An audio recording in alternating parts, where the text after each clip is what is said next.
ونصلي على رسوله الكريم أما بعد فأعوذ بالله من الشيطان الرجيم بسم الله الرحمن الرحيم وما أرسلناك إلا رحمة للعالمين وقال الله تبارك وتعالى في مقام آخر قل يا عبادي الذين أسرفوا على أنفسهم لا تقنطوا من رحمة الله إن الله يغفر الذنوب جميعا إنه هو الغفور الرحيم صدق الله العظيم وصدق رسوله النبي الأمين المتين الكريم ونحن على ذلك لمن الشاهدين والشاكرين والحمد لله رب العالمين. ایک مرتبہ اور جیلا کے درود پاک کا نذرانہ پیش کریں. اللہم صلی علی محمد وعلی آل محمد وآلہ وسلم. صلاۃ و سلام علیک یا رسول اللہ صلی اللہ علیہ وآلہ وسلم.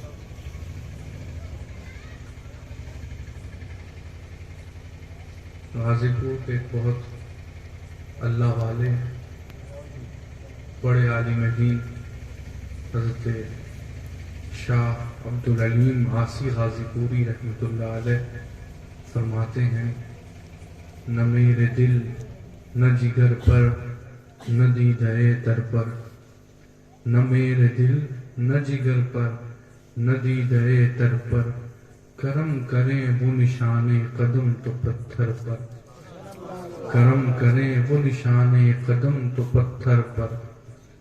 فرماتے ہیں کہ تمہارے حسن کی تصویر کوئی کیا کھینچے یا رسول اللہ تمہارے حسن کی تصویر کوئی کیا کھینچے نظر ٹھہرتی نہیں عارض منور پر نظر ٹھہرتی نہیں عارض منور پر. اور بلاد آج کے مرتے ہیں رند اے ساقی بلاد آج کے مرتے ہیں رند اے ساقی ہے کیا ضرور کہ جلسہ ہو حوض کوثر پر ہے کیا ضرور کہ جلسہ ہو حوض کوثر پر. اور مقطع میں فرماتے ہیں کہ اخیر وقت ہے آسی چلو مدینے کو اخیر وقت ہے آسی چلو مدینے کو نثار ہو کہ مرے تربت پیغمبر پر نثار ہو کہ مرے تربت پیغمبر پر. اللہ تبارک و تعالیٰ کا بے پناہ فضل اور احسان اور اس کا شکر ہے کہ ہم اور آپ اس کے حبیب کی محفل میں موجود حاضر آئے ہیں.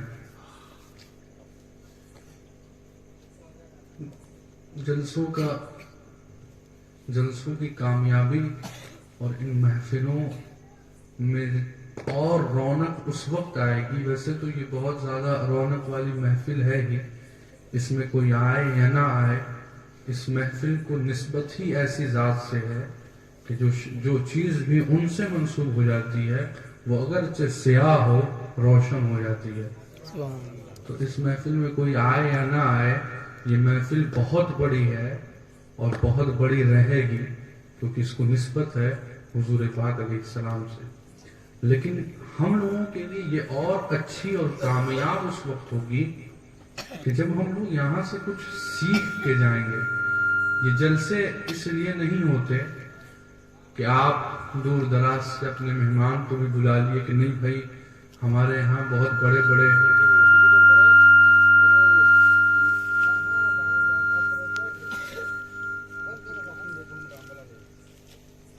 اس لیے نہیں ہوتے کہ آپ لوگوں کو دعوت دیں اپنے بغل کے لوگوں کو بھی بلا لیں کہ بڑے شاعر آ رہے ہیں بڑے مقرر آ رہے ہیں بڑے بڑے عالم دین آ رہے ہیں انٹرنیشنل پروگرام ہے. ایسے پروگرام ان محفلوں کو اس وجہ سے رکھا گیا ہے کہ جو لوگ بے عمل ہیں گنہگار ہیں اعمال صالحہ نہیں جانتے ہیں نماز روزے سے وابستگی نہیں ہے وہ اس محفل میں آئے اور کوئی مولانا صاحب ہوں اللہ رسول کو جاننے والے ہوں اللہ رسول کے طریقے کو جاننے والے ہوں اس چیز سے نہ واقف لوگوں کو جو لوگ نہیں جان رہے ہیں ان لوگوں کو واقف کرا دیں کہ اچھے عمل کیا ہے برے عمل کیا ہے اچھائی کیا ہے برائی کیا ہے آپ کہاں جا رہے ہیں کہاں جانا چاہیے آپ کی حالت کیا ہے. اس لیے یہ محفل ہوتی ہے تو اس لیے اس میں یہ نیت کر کے بیٹھی انشاءاللہ جو سنا جائے گا اس پہ عمل بھی کیا جائے گا انشاءاللہ تعالی۔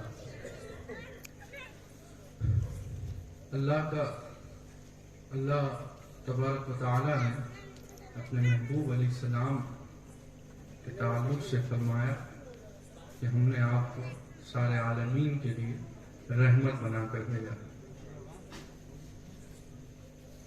حضور علیہ السلام، حضور پاک علیہ السلام کی حیات طیبہ کا مطالعہ کریں گے تو آپ کو معلوم ہوگا، جب آپ پڑھیں گے اور سنیں گے تو آپ کو سمجھ آئے گا کہ ایسے پیغمبر حضور کی زندگی کو دیکھ کر ایک امتی افسوس کرتا ہے اس بات پر کہ یار ہمارے نبی نے ہمارے لیے یہ کیا اور ہم نبی کے طریقے پہ ہیں ہی نہیں۔ ہم اپنی خواہش کو پوری کرنے کے لیے ہم نے پورے مذہب اسلام کا تماشا بنا کر رکھا ہے۔ اور میں ایک جملہ کہتا ہوں کہ اسلام کے اپنے مذہب کے سب سے بڑے دشمن ہم لوگ بنے ہوئے ہیں۔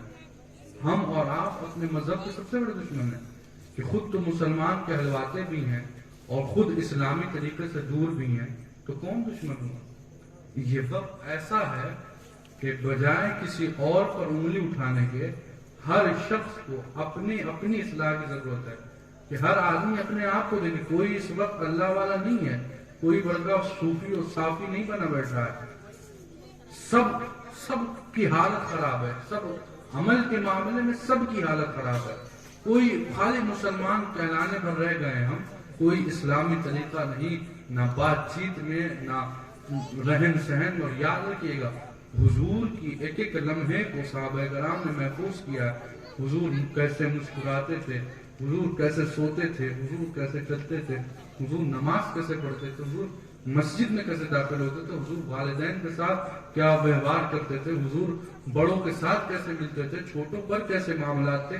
ساری چیزیں محفوظ ہیں، بس یہ ہے کہ ہمارا تعلق ہی نہیں ہے۔ ہم تو بس مسلمان کہلا گئے، اور اگر اللہ نے توفیق دی تو جمعے کے دن مسجد میں پہنچ جاتے ہیں، اور وہ نہیں ملی تو پھر اللہ نے اگر توفیق دی اور کسی کی دیکھا دیکھی اگر عید بقرعید میں پہنچ گئے تو اللہ کا شکر۔ یہ حالت ہماری اور آپ کی ہے۔ جو لوگ مسلمان کہتے ہیں اور بہت زور سے نعرہ لگاتے ہیں، وہ لوگوں کی یہ حالت ہے کہ نماز اور روزے سے وابستہ۔ اور ہم حضور کی زندگی کو بتائیں کہ حضور کی ولادت ہوئی اور حضور سجدے میں، اور راوی حضرات نے لکھا ہے کہ حضور کے لب ہل رہے تھے، اور جب کان لگا کے سنا گیا کہ حضور کیا کہہ رہے ہیں تو صدا سنائی دی گئی کہ رب ہب لی امتی، اے اللہ پاک میرے امتیوں کو معاف فرما دے۔ کون ملے گا ایسا نبی؟ کس کو ملا ہے؟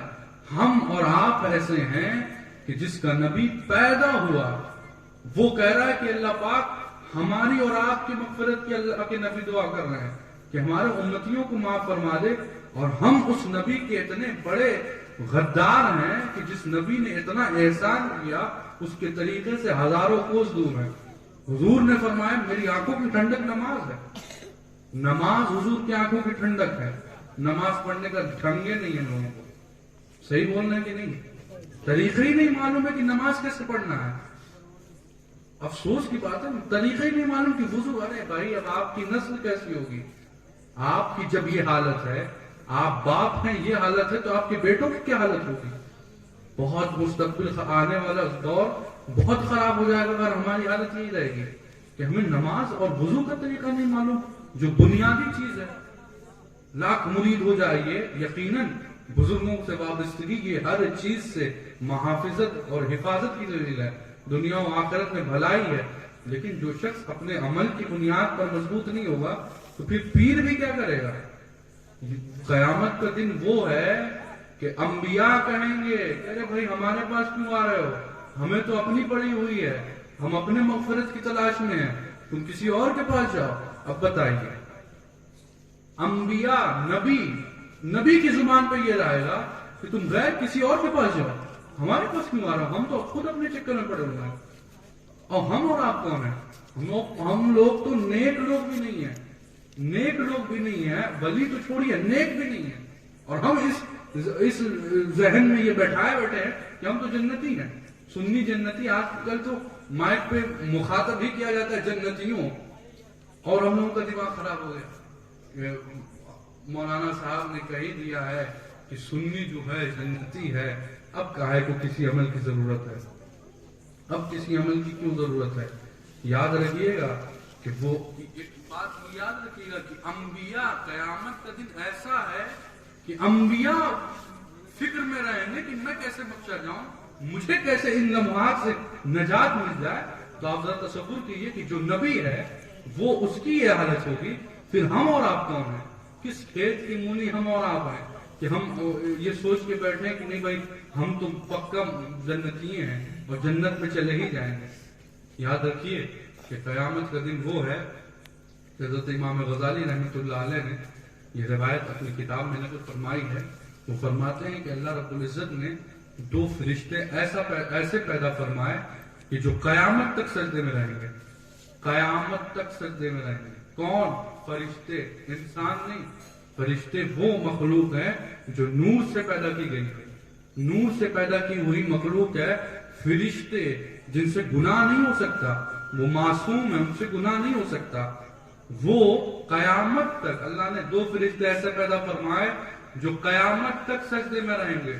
اور جب قیامت میں اللہ کے سامنے پیشی ہوگی، اللہ کی بارگاہ میں حاضری ہوگی، تو وہ عرض کریں گے کہ اللہ پاک تو مجھے معاف فرما دے، میری مغفرت فرما دے، میں نے کما حقہ تیری عبادت نہیں کی۔ اب بتائیے، فرشتہ ہو کر جس سے گناہ ہو ہی نہیں سکتا، وہ قیامت تک سجدے میں تھے۔ ایسا نہیں کہ زندگی ایسے ہی گزار دی، قیامت تک سجدے میں رہ کر قیامت کے دن کہہ رہے ہیں کہ ہم نے عبادت کا حق ادا ہی نہیں کیا۔ تو ہم کس تصور میں بیٹھے ہوئے ہیں اور ہم کیا خیال کر کے بیٹھے ہوئے ہیں کہ ہم اب دو دن رات میں جگ لیے، دو محفلوں میں شریک ہو گئے، تو اب محسوس ہونے لگا، دو وقت کی نماز پڑھ لی تو سوچنے لگے کہ اب جنتی ہو گئے، اب کسی عمل کی ضرورت ہی نہیں ہے۔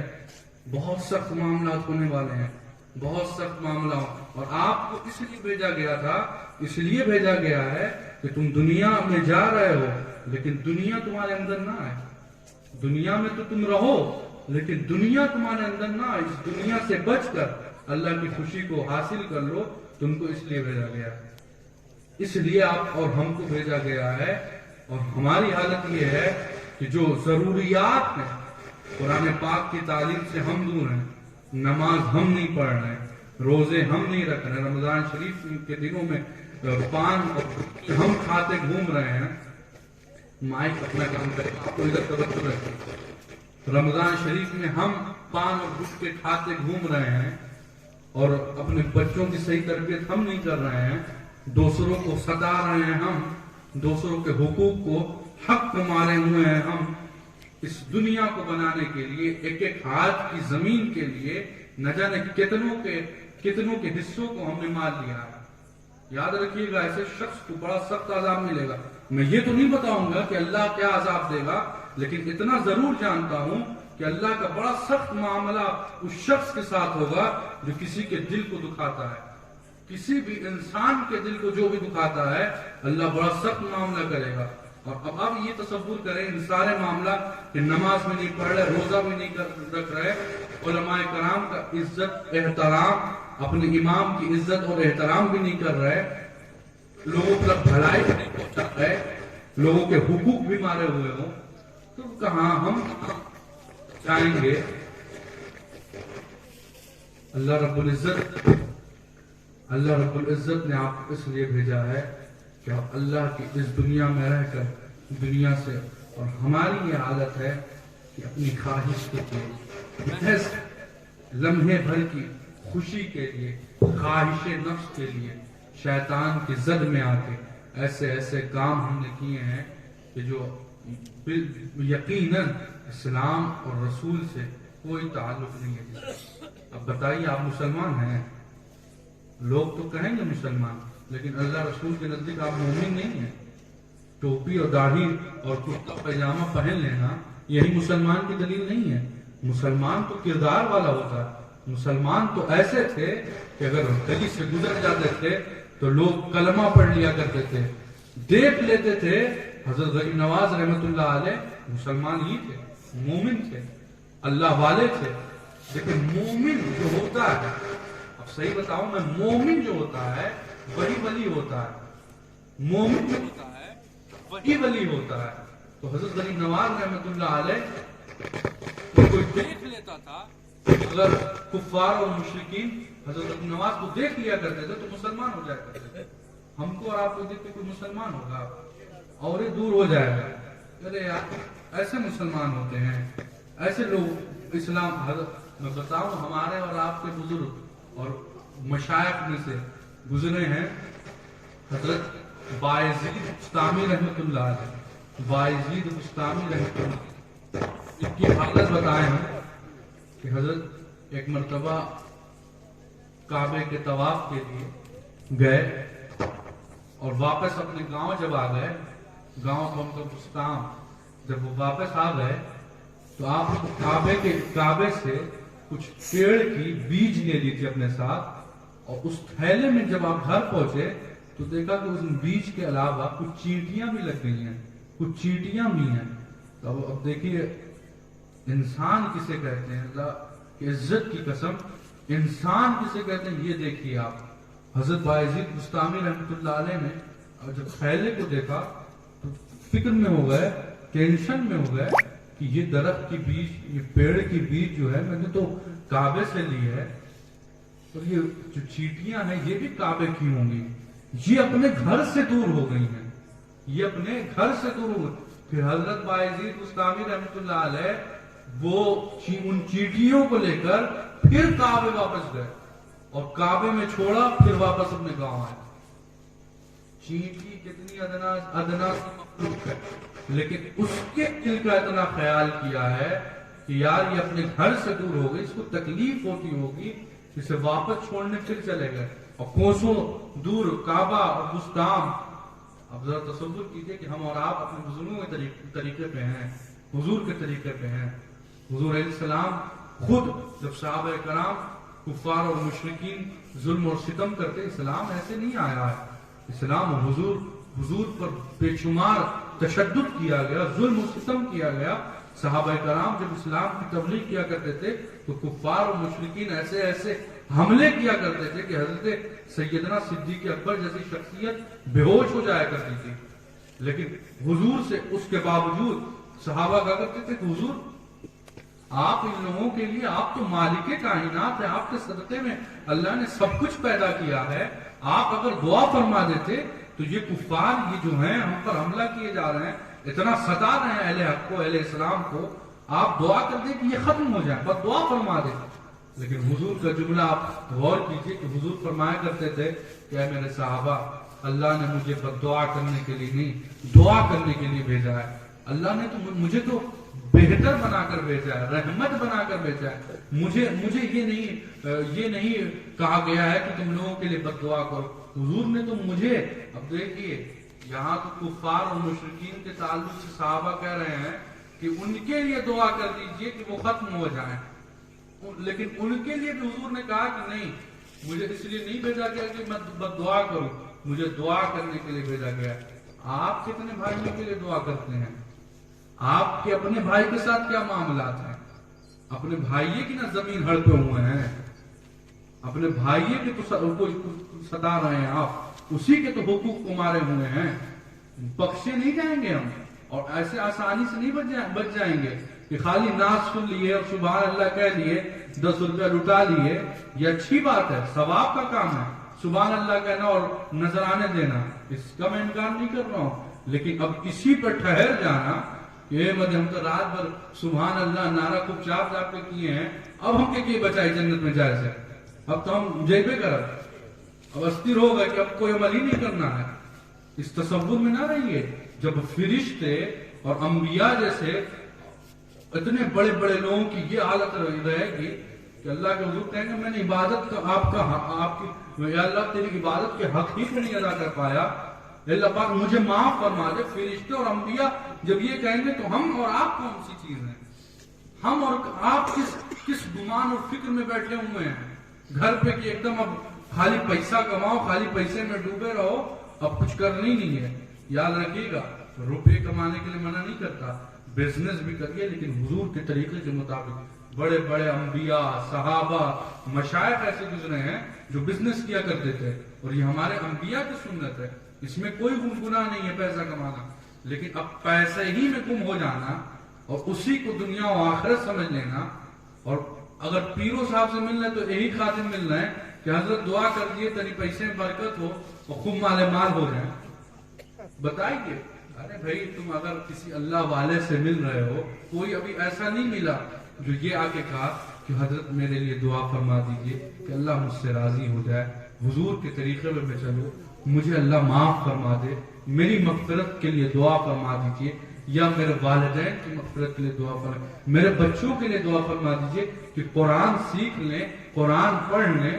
ایسا کوئی شخص نہیں ملا ہے. جو ملا ہے پریشان ہے، مصیبت زدہ ہے. اب یہ بھی ایک سوچنے کی بات ہے کہ جو شخص نماز نہیں پڑھتا، قرآن کی الف نہیں جانتا، یہ بھی بہت گارنٹی سے اور بڑی ذمہ داری سے بات عرض کر رہا ہوں کہ ایسے بھی ضعیف حضرات ہیں جن کی آدھی عمر گزر گئی ہے اور قرآن کے الف سے وابستہ نہیں ہے، قرآن کے الف سے تعلق نہیں ہے. آپ نہیں مصیبت میں رہیں گے تو کون رہے گا؟ جس اللہ رسول کو مان رہے ہیں، جس اللہ نے کتاب اپنے محبوب پر بھیجی، جس کا پڑھنے والا پڑھانے والا سب سے بہتر قرار دیا گیا ہے. حضور نے فرمایا ہے خیرکم من تعلم القرآن وعلمہ، تم میں بہتر وہ ہے جو قرآن سیکھتا اور سکھاتا ہے. بہتر بتا دیا حضور نے کہ بہتر وہ ہے، سب سے بہتر وہ، چاہے اسٹیج پہ بیٹھا ہو یا نیچے، اللہ رسول کے نزدیک وہ بہتر ہے جو قرآن سیکھتا ہے اور سکھاتا ہے. قرآن پڑھیے گا کہ نہیں؟ اور یہ کوئی شرم اور حیا والی بات نہیں ہے. اگر آپ نہیں جانتے ہیں تو اپنے امام صاحب سے کہیے کہ حضرت ہم لوگ کے لیے الگ وقت نکالیے، جتنے لوگ بڑے ہو گئے ہیں، عمر دراز ہو گئے ہیں، ہم آپ کو الگ سے نذرانہ دیں گے، ہمارے لیے الگ وقت نکالیے اور ہمیں نماز، روزہ، وضو، کم سے کم وضو تو سیکھ لیجئے، روزہ اور نماز تو سیکھ لیجئے. امام صاحب سے کہہ کے قرآن کی تعلیم اتنا تو ضرور کر لیجئے کہ قرآن سیکھ لیں اور نماز، روزہ، ان بنیادی چیزوں کو کم سے کم سیکھ لیجئے. اور پھر بچوں کے لیے بھی اپنے بچوں کو بھی ٹائٹ رکھیے اس معاملے میں. پڑھائی کے معاملے سب سے ضروری چیز ہے تعلیم. بغیر تعلیم اور قرآن کی تعلیم سے جو واقف نہیں ہوگا تو پھر بتائیے کیا ہوگا اس کا. تو یہ افسوس کی بات ہے کہ ہم سب کچھ تو کر لیتے ہیں، سارے معاملات ہمارے صحیح ہیں، لیکن اللہ رسول سے کوئی تعلق ہی نہیں ہے، اور مسلمان پھر بھی کہلا رہا ہے. اب آپ ذرا سوچئے گا تو آپ کا دماغ خود ہی فیصلہ کرے گا کہ ہم مسلمان ہیں کہ کوئی اور چیز ہو گئے ہیں. ہم مسلمان ہیں کوئی اور. جب اللہ رسول کے طریقے پہ جو آدمی ہے ہی نہیں، اور اللہ ہی رسول اسلام اور مسلمان ہیں، اللہ ہی رسول تو اسلام ہے نا، اور انہی کے طریقے پہ اگر ہم نہیں ہوں گے تو خالی چلانے سے ہو جائے گا کہ مسلمان ہیں، مسلمان ہیں، مسلمان ہیں. مسلمان حضرت حضور پاک علیہ الصلوۃ والسلام نے فرمایا ہے، ایک حدیث میں آیا ہے کہ حضور نے فرمایا کہ ایک عورت کو اس وجہ سے جہنم میں ڈال دیا گیا، دوزخ میں ڈال دیا گیا. فرماتے ہیں حضور کہ ایک بلی کی وجہ سے ایک عورت کو دوزخ میں ڈال دیا گیا. بلی کی وجہ سے، کتنی ادنا مخلوق، بلی کی وجہ سے دوزخ میں ڈال دیا گیا. کیوں؟ کیونکہ وہ بلی کو باندھے رہتی تھی اور وقت پہ کھانا نہیں کھلاتی تھی، وقت پہ اس کی بھوک نہیں مٹاتی تھی اور بہت ستاتی تھی. اس وجہ سے اس کو دوزخ میں ڈال دیا گیا، اس عورت کو. اللہ اکبر. اب تو ایک دم ہمارا عقل ہماری ٹھکانے پہ آ جانی چاہیے، اور اب ہمیں کچھ بولنے کی ضرورت ہی نہیں ہے، اور نہ ہی مولانا صاحب کو سمجھانے کہ ایک بلی کتنی ادنا مخلوق، اس کو اس وجہ سے دوزخ میں ڈالا گیا کہ وہ اپنی بلی کا خیال نہیں کرتی تھی، اور پالے تو ضرور تھی لیکن اس کے بھوک کا خیال نہیں رکھتی تھی، اس کے دل کا نہیں خیال کیا، اس کو اتنا ستایا، اس وجہ سے اللہ نے دوزخ میں ڈال دیا. اب آپ ذرا تصور کیجئے کہ انسان بلی سے تو بڑا ہی ہے نا، اشرف المخلوقات ہے، اس کے دل کو آپ ستائیں گے تو کہاں جائیں گے؟ اس کے دل کو دکھا کے بیٹھے ہیں تو آپ کہاں جائیں گے؟ اب حضور نے کہا کہ بلی کی وجہ سے دوزخ میں چلا گیا، اب ہم دوزخ کا لفظ تو زبان پہ نہیں لائیں گے، لیکن اپنے دماغ سے سوچئے کہ آپ کہاں جائیں گے، کس کے بھروسے بیٹھے ہوں گے؟ جب انبیاء کہیں گے کہ ہماری اپنی پڑی ہے، تو پیر صاحب کی کیا حالت ہوگی؟ یہ الگ بات ہے کہ مشائخ اللہ والوں کو اللہ قیامت کے دن بھی وہ شان دے گا کہ ان کو شفاعت کا اختیار ہوگا، لیکن یہ معاملات جو ہیں نا، یہ پہلے معاملات یہی ہوں گے کہ انبیاء بھی فکر میں ہوں گے، تو اولیاء اور پیران کہاں رہیں گے؟ آپ تصور کیجئے، اپنا اپنا خیال کیجئے، آپ اپنے انسان ہونے کا خیال کیجئے، خود کا خیال کیجئے، اپنے بچوں کا خیال کیجئے، اپنے گھر والوں کا خیال کیجئے۔ کوئی بھی چیز امام صاحب کو کیوں رکھے ہیں؟ خالی نماز پڑھانے کے لیے، اور نماز پڑھا رہے ہیں، میں نے کہا کہ آپ ایک الگ سے ٹائم لیجئے اور اس کا ایک امام صاحب کا الگ سے ایک نذرانہ فکس کیجئے کہ نہیں حضرت میں آپ کے یہاں پڑھوں گا تو حضرت کو کچھ نہ کچھ دیتے رہیے، اور شریعت کو جانیے، حضور کے طریقے کو جانیے، اللہ والوں کے طریقے کو جانیے کہ ان کا طریقہ کیا تھا۔ کچھ دماغ آپ کا کھل رہا ہے نا، کھولیے اپنے دماغ کو، کیونکہ اب نہیں کھولیں گے نا تو آدھی زندگی ایسی ہی گزر رہی ہے، اور کب موت آ جائے یہ بھی کسی کو خبر نہیں ہے۔ کسی کو کچھ خبر نہیں ہے کہ داڑھی ابھی سفید ہونے کا ہم انتظار کر رہے تھے اور ہماری روح نکل گئی، ابھی ہم جوانی ہونے کا انتظار کر رہے تھے، ابھی ہم 60 سال اور 30 سال کا انتظار کر رہے تھے کہ 60 سال میں مریں گے، تب 30 سال میں مر گئے۔ کسی کا کوئی بھروسہ نہیں ہے۔ عمل کیجئے، عمل، اور اپنے عمل سے اپنے آپ کو مضبوط کیجئے، اور اس میں اور مضبوطی اور روحانیت ڈالنے کے لیے آپ کے اللہ والے اور پیران حضرات یہ موجود ہیں، اور ان کی پشت پناہی ہے یقیناً نیک لوگوں سے وابستگی۔ یہ بہت بڑی مغفرت کا ذریعہ ہے، بہت بڑی نجات کا ذریعہ ہے۔ ایک بات آپ کو بتاتے چلیں کہ حضرت غریب نواز رحمۃ اللہ علیہ ایک جو پیر بھائی تھے، ان کا انتقال ہوا، اور جب تدفین ہو گئی، جب مٹی ہو گئی، قبر میں دفن کر دیا گیا ان کو، حضرت غریب نواز اس کی قبر کے پاس بیٹھے رہے اور دیکھا کہ قبر میں عذاب کے فرشتے آئے، دو عذاب کے فرشتے آئے۔ اسی وقت اس کے پیر خواجہ عثمان ہارونی قبر میں آ گئے، قبر میں پیر صاحب آ گئے۔ جب مرید کو عذاب دینے کی بات آئی تو پیر صاحب قبر میں آ گئے، تو فرشتوں نے کہا کہ حضرت یہ آپ کا مرید ہے، بس صرف مرید ہوا ہے، دامن اس نے پکڑا ہے، لیکن کچھ عمل نہیں ہے اس کے پاس، کچھ نیکیاں نہیں ہیں، کچھ اچھے کام نہیں، اعمال صالحہ نہیں کہ ہم اس کی مغفرت کروائیں۔ لیکن حضرت خواجہ عثمان ہارونی نے، ایک پیر نے کیا کہا کہ کیا ہوا کہ یہ گنہگار ہے، مرید تو یہ میرا ہی ہے، دامن تو اس نے میرا ہی تھاما ہے۔ اور یقیناً یہ اللہ کے محبوبین کی زبان ہوتی ہے کہ نکل جاتی ہے تو اللہ رد نہیں فرماتا۔ اللہ نے کہا کہ جب میرے محبوب کی بات ہے، میرے محبوب نے کہا ہے تو اس کو چھوڑ دو، اللہ نے اس کی مغفرت فرما دی۔ اب یہاں ذرا غور کیجئے کہ دیکھیں مرید تو آپ ہو ہی گئے ہیں، تو ای والا کلمہ تو ہو ہی گیا، لیکن اب غور کیجئے کہ جب مرید ہونے کے بعد بخش دیے جا رہے ہیں، معاف کر دیے جا رہے ہیں، تو وہی مرید ہو کر اگر ہم عمل کرنے لگیں، نماز، روزہ، حج، زکوٰۃ، نیکیاں، لوگوں کو محبت بانٹنے لگیں، لوگوں کو پڑھانے، قرآن پڑھنے لگے، نماز روزہ سب صحیح کر لیں، تو اب اللہ کتنا بڑا مقام عطا فرمائے گا۔ تصور کیجیے۔